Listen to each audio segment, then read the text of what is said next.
Good morning. Welcome to Sunday School. Today is Sunday, September the 20th. I think the Lord thought that we needed fall weather, so we got a quick turnaround. Just hope everybody had a good week.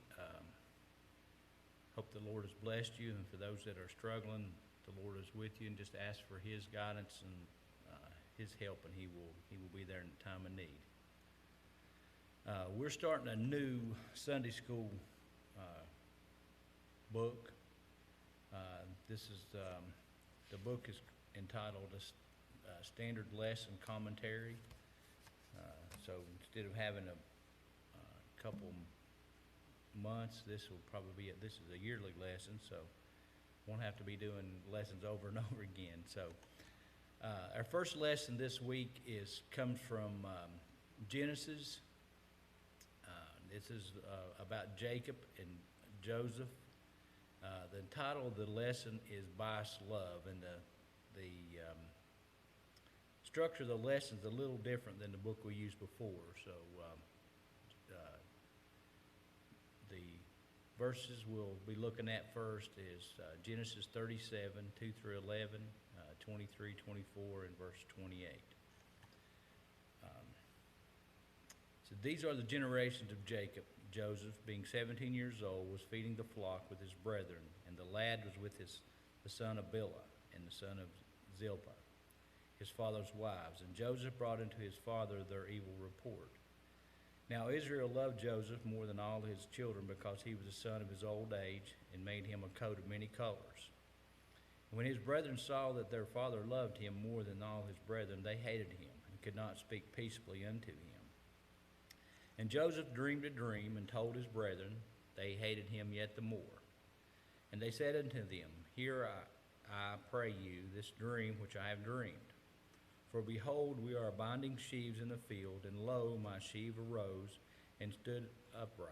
And behold, your sheaves stood round about, and made obeisance to my sheaf. And his brethren said unto him, Thou shalt not indeed reign over us, or shalt thou indeed have dominion over us. And they hated him yet the more for his dreams and for his words. And he dreamed yet another dream, and told his brethren, and said, Behold, I have dreamed a dream more, and behold, the sun and the moon and the 11 stars made obeisance to me. And he told it to his father and to his brethren, and his father rebuked him, and said unto him, What is this dream that you hast dreamed? Shall I and thy mother and thy brethren indeed come to bow down ourselves to thee to the earth? And his brethren envied him, because his father observed the saying. And it came to pass, when Joseph was coming to his brethren, they had stripped Joseph out of his coat, his coat of many colors that was on him. And they took him and cast him into a pit. Verse 28, And there passed Midianites, merchantmen, and they drew and lifted up Joseph out of the pits, and sold Joseph to the Ishmaelites for 20 pieces of silver, and they brought Joseph into Egypt. So the introduction to this is, why do we use the expression, why don't we use the expression, house, sweet house? A house is a structure or a place of residence. Without a family within, the building can never be a home. Home has much more sentiment attached to its meaning, invoking different emotions based on the family life within the house. A home consists of all that goes on within the structure. A home consists of all those that goes on within the structure. It is a place where memories are made. When we consider the family life of the patriarch Jacob in the Old Testament, home sweet home is not the first phrase to cross our minds. Family feud seems more appropriate. The strife and hard feelings that within the family are seen in today's text. So the context of today's lesson said Joseph was born in the year 1916 BC. In world historical context, that would be near the middle of the Bronze Age, which began around 3000 BC. Other technological and societal advances made this a time of important, thoroughly comparative slow change. The struggles with love involving Joseph go back years before Joseph to his father Jacob, about 207 to 1860 BC. Jacob was raised in a home where favoritism appears to have the primary parenting skill of his father and mother, Isaac and Rebekah. Genesis 25:28 tells us that we all need to know Isaac loved Esau because he did eat of his venison, but Rebekah loved Jacob. Such a scenario was bound to produce family conflict. The infighting came to a head when Rebekah learned of Isaac's desire to bless his favorite son Esau, the older of the two. This would solidify Esau's privileged position with promises of abundance for the future. She disguised Jacob so that he could feel hairy like Esau in the presence of blind Isaac. This ruse worked, and the blessing intended for Esau was pronounced on Jacob, talked about in Genesis 27:1 through 41. To escape Esau's vengeance, Jacob traveled to Haran, where Rebekah's brother Laban lived. There, Jacob married the two daughters of Laban, namely Leah and Rachel, and became the father of one daughter and 11 of his eventual 12 sons. Joseph was the last son born to Jacob in Haran. On the way back to Canaan, after residing in Haran for 20 years, Benjamin was born. He and Joseph were the only two sons of Rachel. Tragically, Rachel died, giving birth to Benjamin. Eventually, Jacob settled with his family in Canaan near Bethel, a journey hundreds of miles from Haran. Perhaps he believed that he would enjoy his last years in relative calm as opposed to all the strife he experienced thus far. However, most of Jacob's most heartbreaking trials are yet to come, sown with seeds in his own past. So it talks about in Genesis 37:2 through 4, a family's discord. Verse 2a said, these are the generations of Jacob. The book of Genesis is is organized partially by the use of Hebrew phrase translated, "These are the generations of," used for the last time here. The phrase first appears in Genesis 2:4.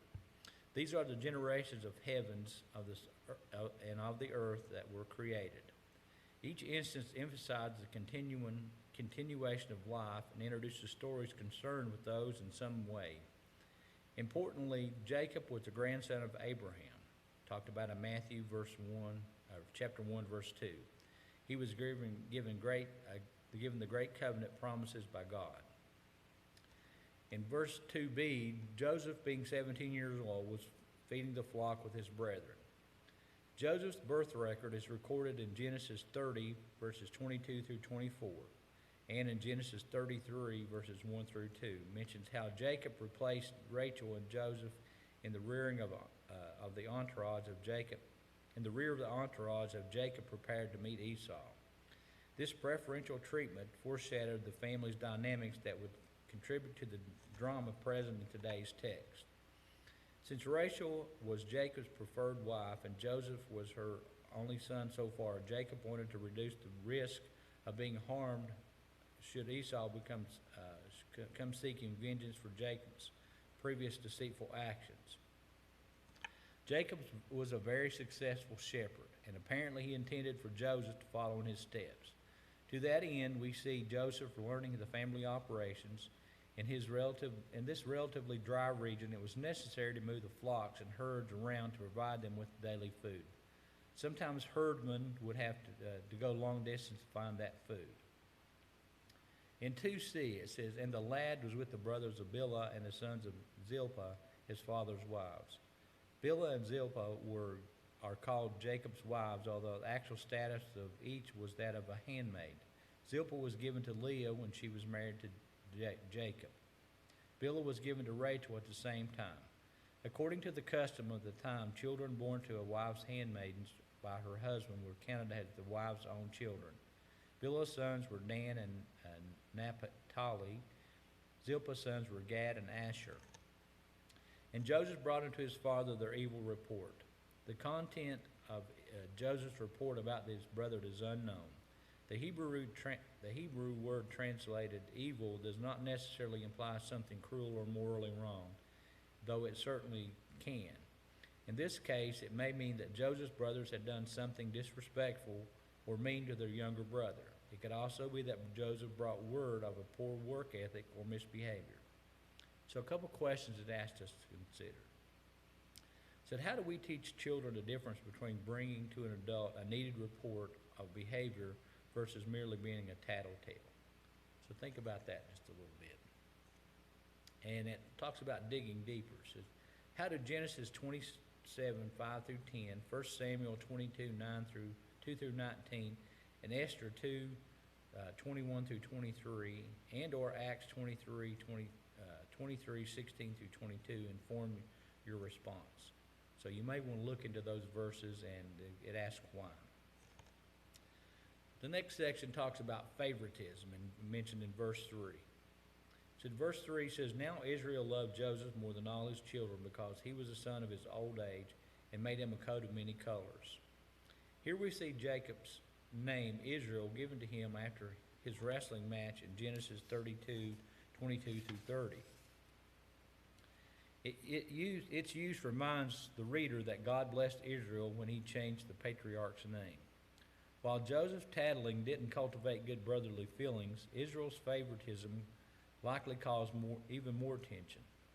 The favor that was revealed at the meeting with Esau became even more pronounced once Jacob's family had settled into the land. Jacob made no secret of the greater love he had for Joseph. Not only was Joseph one of Rachel's two sons, he was also born late in Jacob's life. Jacob was about 90. Based on Joseph's age relative to Jacob when the whole family arrived in Egypt, comparing verses 41, chapter 41, 46 through 47, 45, 6, and 47, 9. There are many likely ways in which Jacob demonstrated his fondness of Joseph. One concrete way Jacob expressed his love was by making a coat of many colors for Joseph. The coat resembled a robe more than a jacket or winter coat. It stood out against many garments the brothers had been given. So another question for us to think about. In what ways would you change were you to accept the challenge to be not like Jacob? And what other Bible characters, examples will help you most in this regard, and why? So it talks about the fury in verse 4. And when his brethren saw that their father loved him more than his brethren, they hated him and could not speak peaceably unto him. Something as conspicuous as a multicolored robe is impossible not to notice. This article of clothing became a physical, tangible reminder not only to Joseph but also to his brothers that Jacob played favorites. Simply by looking at Joseph in the coat, his brethren could see that their father loved Joseph more than any of the rest of them. Events from their family history foreshadowed what happened to Joseph as a result of the hatred his brothers feel. Another question for us to consider says, what do you think? Without giving directive advice, how would you counsel someone who is the least loved position as were Joseph's brothers? And talk about digging deeper here. Assume that changing the attitude of one of the exhibiting favoritism is not viable. The second section here talks about a brother's dreams. In the fields, verses 5 through 8. So we're going to be looking through that now. And Joseph dreamed a dream that he told his brethren, and they hated him yet the more. Now comes another reason for Joseph's brothers to have hated him, his dreams. Dreams of revelation are found primarily in Genesis and Daniel in the Old Testament. Joseph was one of the few to whom God spoke to in this manner. Equally important is the fact that Joseph later demonstrated the God-given ability to interpret the dreams of others. This ability opens doors for Jacob's family to come to Egypt. Verses 6 and 7, and he said to them, Hear, I pray you, this dream which I have dreamed, for behold, we are binding sheaves in the field, and lo, my sheaf arose and stood upright, and behold, your sheaf stood around about and made obeisance to my sheaf. This dream uses images of a grain harvest. Men and women will go out with hand sickles and cut the grain. As they did, they gathered the cut stalks into sheaves. The sheaves were stacked in the field to wait transport to the place of threshing. To make obeisance means to bow down in a great act of respect or worship. Here it signifies that someone has or will have more power over those who are doing the bowing. Why should Joseph think it prudent to tell his brothers about a dream in which they were under his power? Being a very young man, around age 17, Joseph simply may not have developed a sense of tact or appropriateness. Or perhaps he sensed already that his dream had come from God and was a word his brothers needed to hear. The Bible is silent concerning Joseph's motivations. Verse 8 says, "And his brethren said to him, shalt thou indeed reign over us? Or shalt thou indeed have dominion over us? They hated him yet the more for his dreams and for his words." The symbolism of the dream did not confuse Joseph's brothers. Joseph saw himself as one who would reign over the brothers. They immediately grasped its meaning and hated him yet the more because of it. Whether they took the dream seriously or considered it an attempt at self-promotion, the brothers recognized that, once again, their younger brother was placed above them. Though the Bible is silent in this manner, it is possible that the brothers had already discussed killing Joseph. Joseph's brothers, of course, did not know how important the fulfillment of Joseph's dreams would be for the men's own lives. So another question for us to consider.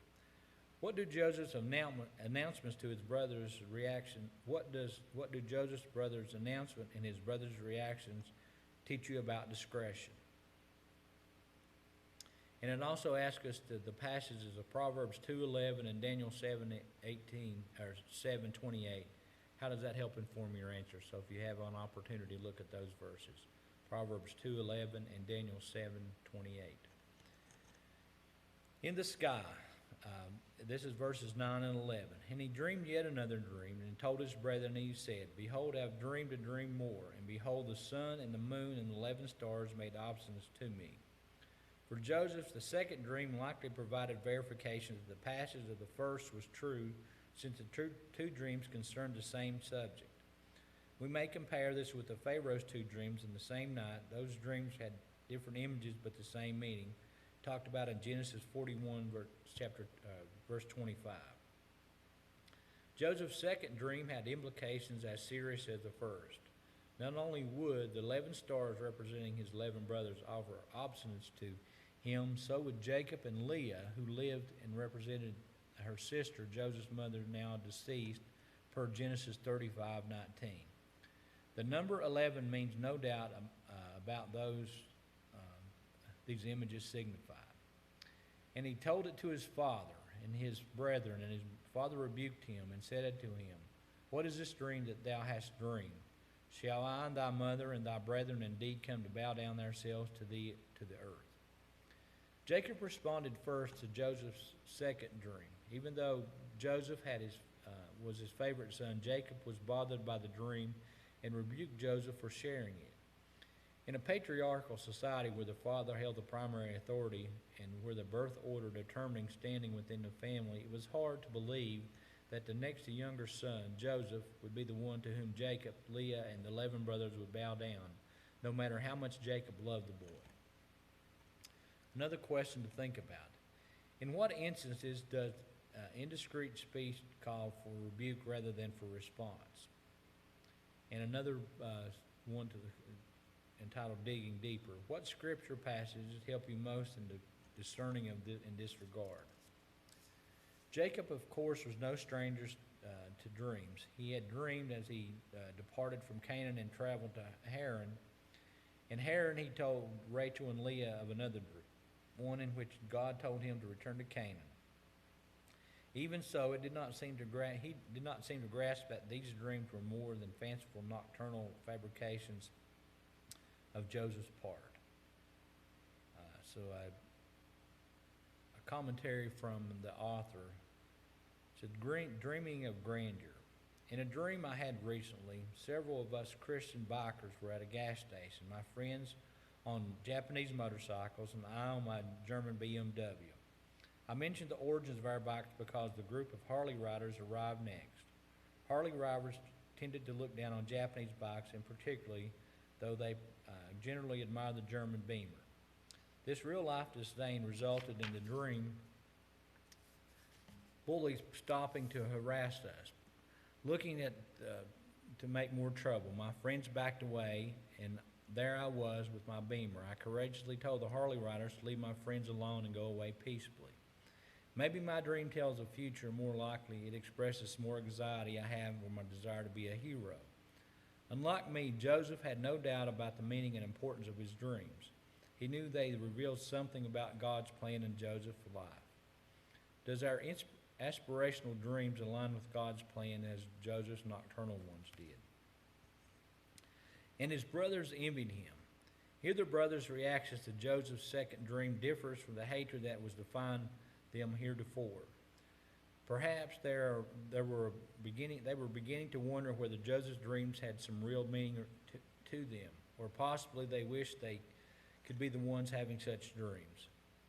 The emotions of envy suggest a stronger and more significant passion than even hatred. The emotion magnifies a possibility that the feeling would spill over into violence. But his father observed the saying.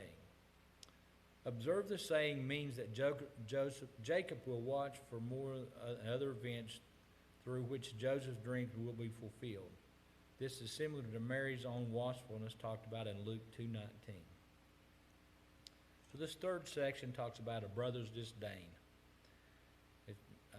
We're looking at verses 23 and 24 and 28. In 23 and 24, it said, "It came to pass when Joseph was coming to his brethren that they stripped Joseph out of his coat of many colors, and was on him, and took him and cast him into a pit." As the story picks up at this point, Jacob sent Joseph to his brothers who were tending the herds. Joseph found them in Dothan, close to one of the major trading routes to Egypt. When the brothers saw Joseph approaching, they decided it was a good time to kill him. His brother Reuben, however, suggested instead that Joseph be thrown into a pit. The act of stripping Joseph out of his coat symbolically stripped him of his status as Jacob's favorite. It likely represents more than anything the brothers' resentment of the favoritism that Joseph received from their father. When they decided to pretend that he had died, the coat became evidence in support of their story. The revenge continued when they threw Joseph into a pit, which was probably a dry cistern. It was impossible for him to climb out. And selling Joseph in verse 28. And then passed the Midianites, merchants, and they drew and lifted up Joseph out of the pit and sold Joseph to the Ishmaelites for 20 pieces of silver, and they brought Joseph into Egypt.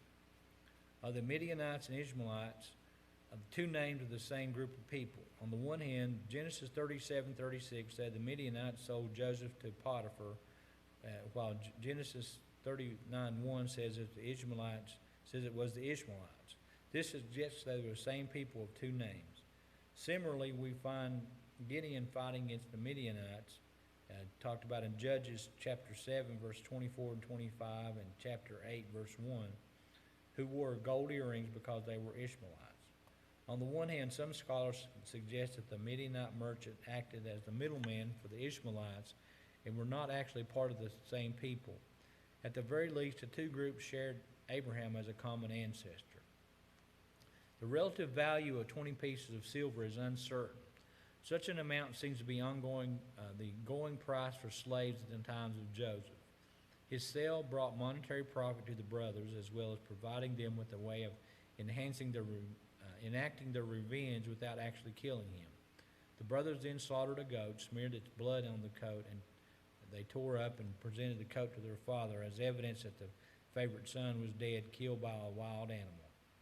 Meanwhile, Joseph was taken into Egypt, presumably never to be heard of again. So another commentary by the author said, "Who suffers from favoritism?"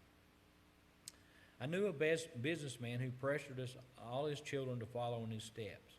All but one of them entered into the father-approved career fields. These were blessed with his favor, but the one who chose a different way suffered many consequences. When the father died, the estate was divided equally among his children. However, in a final act of favoritism, those who had done what his father had said received their shares immediately.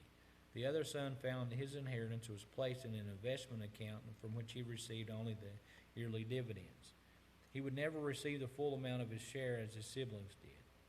In Jacob's family, only Joseph was favored. In both families, everyone eventually suffered because of the favoritism, whether it benefited them or not. and so it is. The conclusion for this lesson said, imperfect family, perfect God. Today's tragic episode impresses on us that favoritism can do and has done, and what can do and has done to families. Jacob showing favoritism to Joseph created hatred in his older brothers that festered and was mixed with envy, finally erupting into violence. Biased love toward one son results in the other starving for their father's favor and taking out their neglect on the object of his affection. Still, God's sovereign plan and purpose moved toward his guiding hand. God had told Joseph's great-grandfather Abraham that his family would sojourn in Egypt for 400 years. Joseph was being sent ahead as a kind of point man for his family, though Joseph saw only slavery ahead of him. God saw the fulfillment of Joseph's dreams and the blessings would be to his brothers. In God's providential work through Joseph, we are reminded that God is never thwarted by the evil intentions of human beings. Though we struggle to see God at work in our trials today, He remains the unseen mover in our lives, just as He is in Joseph's lives. So we'll close in a word of prayer. Dear Father, help us to love as you do, without neglecting some of the favoring others. In Jesus' name we pray. Amen.